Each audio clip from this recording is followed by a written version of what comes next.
السلام علیکم ورحمۃ اللہ وبرکاتہ.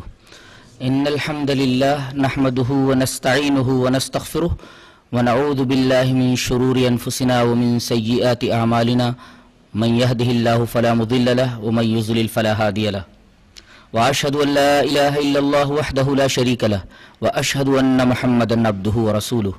يا ايها الذين امنوا اتقوا الله حق تقاته ولا تموتن الا وانتم مسلمون.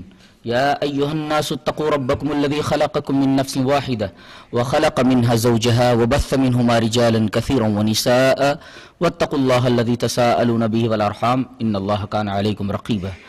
يا أيها الذين آمنوا اتقوا الله وقولوا قولا سديدا يصلح لكم أعمالكم ويغفر لكم ذنوبكم ومن يطع الله ورسوله فقد فاز فوزا عظيما. أما بعد، أعوذ بالله من الشيطان الرجيم. بسم اللہ الرحمن الرحیم.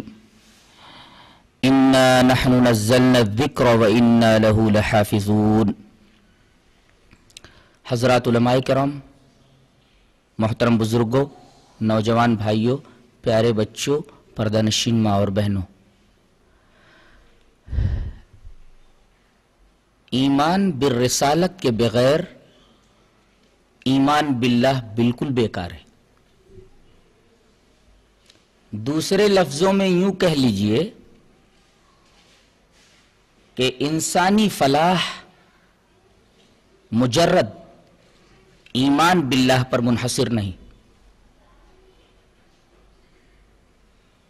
ایمان باللہ کے لیے ایمان بالرسالت بنیادی حیثیت رکھتا ہے. فکر کا نہا خانہ اگر مظاہر کائنات کے چراغوں سے روشن ہو بھی جائے تو بھی عقل کی وادیاں، عمل کی وادیاں اس وقت تک تاریک رہتی ہیں جب تک کہ انہیں انبیاء کے جلائے ہوئے چراغوں سے روشن نہ کیا جائے.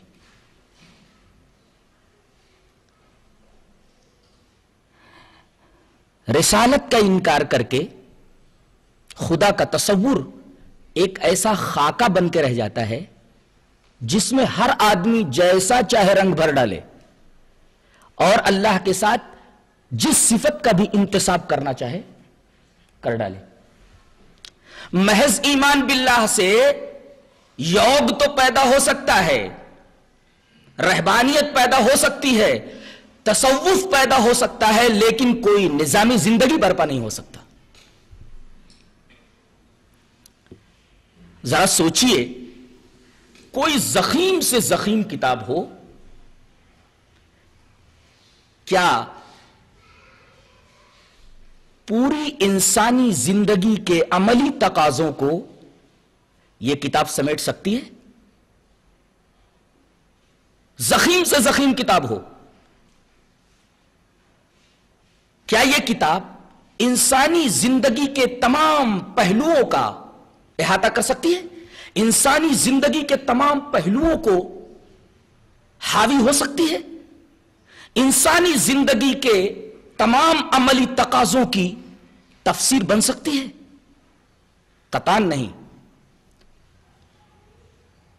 اس لیے کتاب کے ساتھ حامل کتاب کا بھی وجود ضروری ہے. کتاب بنیاد فراہم کرتی ہے، حامل کتاب یعنی رسول عمارت اٹھاتا ہے. کتاب بنیاد ہوتی ہے اور رسول کی زندگی اس کتاب کی تفسیر ہوتی ہے.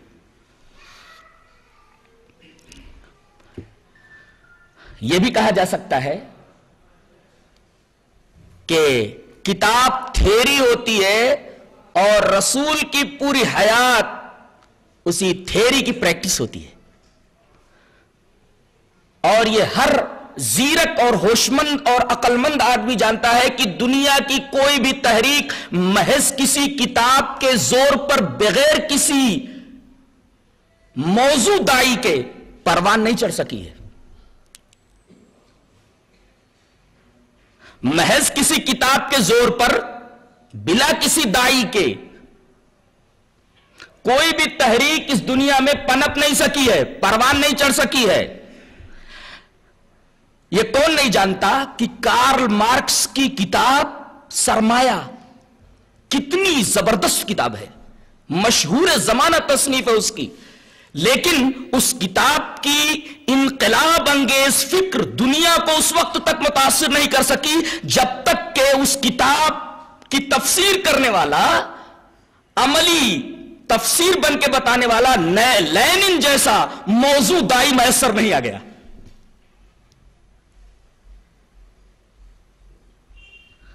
ثابت یہ ہوا کہ ایمان باللہ کے ساتھ ایمان بالرسالت بے حد ضروری ہے۔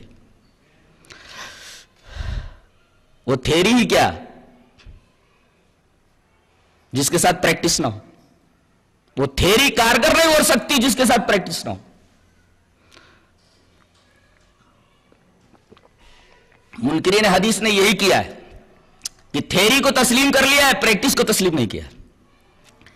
اطاعت خداوندی کو تو تسلیم کر لیا ہے، اطاعت رسول کو انہوں نے ماننے سے انکار کر دیا ہے۔ ان کا یہ عقیدہ ہے کہ قرآن کے بعد دوسرا ماخذ شریعت نبی کریم صلی اللہ علیہ وسلم کی احادیث نہیں ہے۔ حسبنا کتاب اللہ، ہمارے لیے اللہ کی کتاب کافی ہے، اور اللہ کی کتاب نے ہمیں کسی اور کے اقوال، کسی کے آرا، کسی اور کے اجتہادات، کسی اور کی احادیث، کسی اور کی باتوں سے ہمیں بے نیاز کر دیا ہے۔ یہ نعرہ بظاہر کتنا ہی خوبصورت لگے، اس نعرے کے اندر کوئی جان نہیں ہے، کھوکھلا ہے یہ نعرہ۔ بغیر احادیث کے قرآن کو سمجھا ہی نہیں جا سکتا۔ سب سے پہلے ہم منکرین حدیث سے یہ سوال کریں گے کہ جس کتاب کے بارے میں، یعنی قرآن کے بارے میں تم یہ کہتے ہو کہ کتاب ہمارے لیے کافی ہے، اس کتاب کو منزل من اللہ ہونے کا ثبوت تمہیں کہاں سے ملا؟ تمہارے پاس کون سی دلیل ہے کہ قرآن اللہ کی کتاب ہے؟ اگر کوئی منکر حدیث یہ کہنے کی جرات کرتا ہے کہ قرآن کے منزل من اللہ ہونے کی کوئی دلیل ہے ہی نہیں، وہ آدمی اپنے ایمان کی خیر منائے۔ اور اگر وہ یہ کہتا ہے کہ قرآن کے منزل من اللہ ہونے کی دلیل موجود ہے، تو سوال یہ ہے کہ وہ دلیل کون سی ہے، دلیل پیش کی جائے۔ میں یہ کہتا ہوں کہ جناب محمد رسول اللہ صلی اللہ علیہ وسلم پر اترنے والی پہلی وحی سورہ علق کی ابتدائی آیات ہیں۔ اس وقت تک تو یہ آیت بھی نازل نہیں ہوئی تھی کہ اے ہمارے رسول، ہم آپ کے اوپر قرآن نازل کر رہے ہیں۔ تو کیا منکرین حدیث یہ کہہ پائیں گے کہ سورہ علق کی ابتدائی آیات منزل من اللہ ہے؟ اگر وہ یہ کہتے ہیں کہ یہ آیات منزل من اللہ ہے تو دلیل پیش کی جائے۔ اس وقت تک تو یہ آیت نہیں اتری تھی کہ اے ہمارے رسول، ہم نے آپ کے اوپر کتاب نازل کی ہے۔ ظاہر ہے کہ ان کے پاس ایک ہی دلیل رہ جاتی ہے کہ رسول کے کہنے کی وجہ سے ہم یہ مانتے ہیں کہ